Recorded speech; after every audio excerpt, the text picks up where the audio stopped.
On this front part, you can open this to show to the student the topic to be discussed.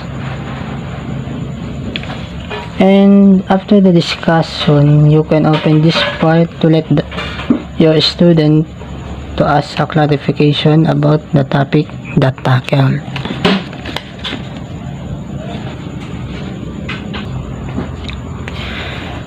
Then you can slide this for the exit.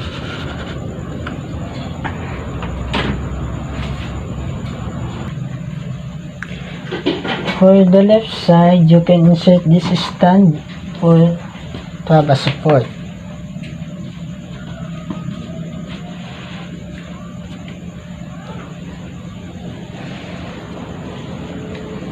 Then you can write anything using whiteboard marker, let's say 5, 10, 15 and so on.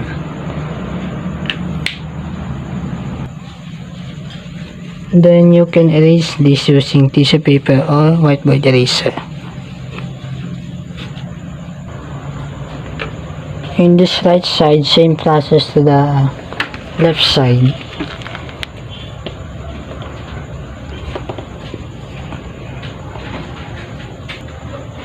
But for this, you can write using chalk.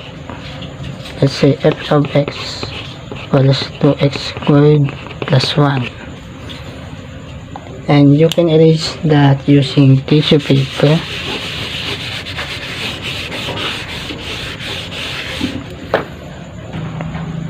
For the middle part, you can scroll or roll this up and down to show the content of the lesson to be discussed.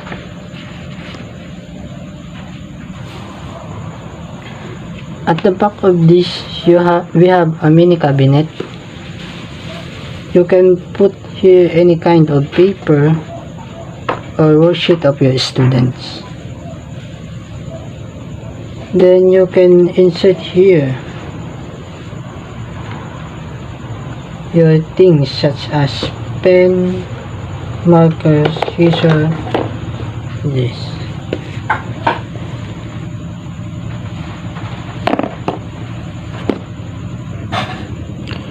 At the back of this IM, this is the activity to be done by your students.